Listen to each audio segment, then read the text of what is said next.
প্রিয় উপস্থিতি আমার, আল্লাহ পাক রব্বুল আলামিন কোরআনুল কারীমের 33 নম্বর সূরা সূরাতুল আহজাবের 40 নম্বর আয়াতে কারিমায় সুন্দর করে বলেছেন, মা কানা মুহাম্মাদুন আবা আহাদিন মির রিজালিকুম ওয়ালাকিন রাসূলুল্লাহি ওয়া খাতামান নাবিয়্যিন ওয়া কানা আল্লাহু বিকুল্লি শাইইন আলীমা। আল্লাহু আকবার। আল্লাহ পাক রব্বুল আলামিন বলেছেন, মুহাম্মদ সাল্লাল্লাহু আলাইহি সাল্লাম তোমাদের মধ্যকার কোন পুরুষের পিতা নন, বরং তিনি আল্লাহর রাসূল এবং সর্বশেষ নবী। আর আল্লাহ হলেন তিনি সব বিষয়ে সম্যক অবগত। সকলে বলি আলহামদুলিল্লাহ। প্রিয় উপস্থিতি আমার, আয়াতের মাধ্যমে আমরা যে তথ্যগুলো পাই, এক নম্বরে যে তথ্যটি আল্লাহ জানালেন, মুহাম্মদ সাল্লাল্লাহু আলাইহি সাল্লাম আমাদের মধ্যকার কোন পুরুষের পিতা নন। এখন প্রশ্ন আসতে পারে, আল্লাহ রাসূলের তো চারটি ছেলে সন্তান জন্মগ্রহণ করেছিল, বালেগ হওয়ার পূর্বে তারা এই পৃথিবী থেকে ইন্তেকাল করে যান। এর মধ্যে আল্লাহ পাক রব্বুল আলামিনের বিশেষ হিকমত ছিল, তাছাড়া এমনটি ঘটবার কোনো কথা ছিল না। যখন আয়াতে কারিমা নাযিল হয়েছে, তখন আল্লাহ রাসূল সাল্লাল্লাহু আলাইহি সাল্লামের একটি সন্তান এই পৃথিবীর মাঝে জীবিত ছিলেন না। এজন্য এই আয়াতে কারিমার যথার্থ সত্যতা রয়েছে। দ্বিতীয় বিষয় হলো, আপনারা অনেকেই জানেন আল্লাহর নবী হযরত মুহাম্মদ সাল্লাল্লাহু আলাইহি ওয়াসাল্লামের একটি পালক পুত্র ছিল, তার নাম হলো যায়েদ। তৎকালীন আইয়ামে জাহিলিয়াতের মধ্যে তার যুগের রীতি ছিল, কেউ যদি কাউকে পালক পুত্র হিসেবে গ্রহণ করত, ঔরজাত সন্তানের মতো সেও পিতার সম্পত্তি থেকে ওয়ারিস হতো, উত্তরাধিকারী সূত্রে সম্পদ পেল। একজন ঔরজাত সন্তান পিতার যেরকম ভাবে হক রাখতো, ঠিক তেমনি ভাবে পালক পুত্র তেমনি ভাবে হক রাখতো, উত্তরাধিকারী হতো। এই বিধানকে ভেঙে দিয়ে আল্লাহ রব্বুল আলামিন এটা প্রমাণ করেছিলেন যে পালক পুত্র হলে সেটা প্রকৃত ঔরজাত সন্তান নয়। যদিও সে সময়ে আল্লাহ রাসূলের পালক পুত্র যায়েদ জীবিত। এই জন্য আল্লাহ পাক রব্বুল আলামিন এর মাধ্যমে জানিয়ে দিয়ে বললেন, মুহাম্মদ সাল্লাল্লাহু আলাইহি সাল্লাম তোমাদের মধ্যকার কোন পুরুষের পিতা নন। যদিও যায়েদ তার পালক পুত্র, পালক সন্তান হিসেবে সে একজন পুরুষ হিসেবে জীবিত, তারপরেও সে রাসূলের ঔরজাত সন্তানের সেই মর্যাদা, সেই অধিকার লাভ করতে পারে না। এরপর আল্লাহ রব্বুল আলামিন এই পৃথিবীর বুকে সেই সূচনা লগ্ন থেকে সর্বশেষ নবী পর্যন্ত যত নবী রাসূল পৃথিবীতে পাঠিয়েছেন, এর মধ্যে সবচেয়ে সেরা মানব হলো নবী রাসূলগণ। কথা বলেন ঠিক বলেন? আল্লাহ রাসূল তিনি শুধুমাত্র মৌখিকভাবে বা তিনি বলে যাবেন এর মাধ্যমে তিনি নবী রাসূল তা না, বরং আল্লাহ রব্বুল আলামিন জানালেন মুহাম্মদ আল্লাহ রাসূল। এটা কে বললেন? আল্লাহ বললেন। আল্লাহ বলার মাধ্যমে তার মর্যাদা বাড়বে না কমবে? আপনি আমি বললে সেটা সাধারণ ব্যাপার, কিন্তু আল্লাহ বললে সেটা অসাধারণ। শুধু তাই নয়, আল্লাহ রাসূল সাল্লাল্লাহু আলাইহি ওয়াসাল্লাম সর্বশেষ নবী।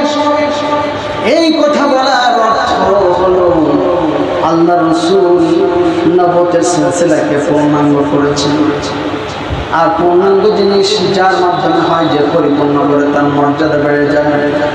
শুধু তাই নয়, আল্লাহ জানতে নবীর শেষে যুগে যুগে অনেক ভণ্ড নবীর উদ্ভব হবে, নবুয়তি দাবি করবেন, নবুয়তি শ্রেষ্ঠত্বের কাজ। এজন্য নিজে নবী আর তার অনুসারীদেরকে উম্মত হিসেবে মানুষদেরকে জানিয়ে সে স্বার্থ সিদ্ধি করবেন, এটা আল্লাহ পাক রব্বুল আলামিন জানতেন বিধায় সেখানেও আল্লাহ পাক রব্বুল আলামিন সুস্পষ্টভাবে জানিয়ে তার মাথা মেরে দিয়েছেন, তার সেই সুযোগকে বন্ধ করে দিয়েছেন। আপনারা জানেন আল্লাহ রাসূলের ইন্তেকালের পরে মুসাইলামাতুল কাযযাব সহ অসংখ্য ভণ্ড নবুয়তের দাবি পৃথিবীতে আগমন করেছে। যারা নিজেদেরকে নবী বলে দাবি করেছে, আসলে কি তারা সত্য নবী নাকি?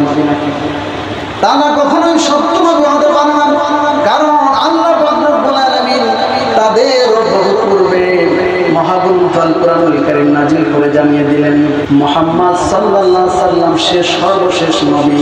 সর্বশেষ নবী এই কথা বলার পরে কি আর কোন নবী সর্বশেষ হতে পারে নাকি? পারে না। আল্লাহ রাসূল সাল্লাল্লাহু আলাইহি সাল্লাম বলে গিয়েছেন, আনা খাতামুন নবিয়্যিন লা নাবিয়্যা বাদি, আমি হলাম সর্বশেষ নবী, আমার পরে আর কোন নবী আসবে না। একবার হযরত আলী রাদিয়াল্লাহু তাআলা আনহুকে ডেকে বললেন, ও আলী, তুমি কি জানো তোমার সঙ্গে আমার সম্পর্কটা কেমন? আমার সাথে তোমার সম্পর্কটা এমন যেমন নবী মূসার সঙ্গে হারুন আলাইহিস সালামের সম্পর্ক ছিল, তবে পার্থক্য হলো আমার পরে কোনো নবী আসবে না। একবার হযরত ওমর ফারুক রাদিয়াল্লাহু তাআলা আনহু সম্পর্কে আল্লাহর প্রিয় হাবিব জনাব মুহাম্মদুর রাসূলুল্লাহ সাল্লাল্লাহু আলাইহি ওয়াসাল্লাম বলেছিলেন, লাউ কানা বাদি নবিয়ান লাকানা ওমর ইবনুল খাত্তাব নবিয়ান, আমার পরে যদি কেউ নবী হতো সে হতো ওমর ইবনুল খাত্তাব। এই কথার মধ্য দিয়ে আল্লাহর রাসূল বোঝালেন, আমার পরে আর কোন নবুয়তের সিলসিলায় পৃথিবীতে অবশিষ্ট থাকবে না। সুতরাং আল্লাহর রাসূল এই পৃথিবীতে সর্বশেষ আগমনকারী নবী এবং রাসূল, তাদের সন্দেহের কোনো অবকাশ নেই। যুগে যুগে যতই ভণ্ড নবুয়তের দাবিদার আসুক না কেন, তারা আসলে মিথ্যাবাদী। এই উপমহাদেশের বিংশ শতাব্দীর একজন ব্যক্তিত্ব, নামটি তার মুসলমানের, কিন্তু সেও একজন ভণ্ড মিথ্যা নবুয়তের দাবিদার। কথা বলেন ঠিক না? এটা ইসলাম সাপোর্ট করে না। এ ধরনের দাবিদারকে ইসলাম সম্পূর্ণ মিথ্যাবাদী। একজন ব্যক্তি বিভিন্ন ধর্ম, বিভিন্ন তন্ত্র মন্ত্র মতবাদে বিশ্বাসী হতে পারে, সে সেই নাম নিয়ে সেটা তার ইচ্ছা মতো স্বাধীন মতো করতেই পারে, কিন্তু মুসলমান নাম নিয়ে মুসলমানদের বিরুদ্ধে, কোরআন হাদিসের বিরুদ্ধে যদি কেউ অবস্থান করে, তাকে কখনোই মুসলিম নয় বরং কাফের হিসাবে ঘোষণা করতে হবে। কথা বলেন ঠিক?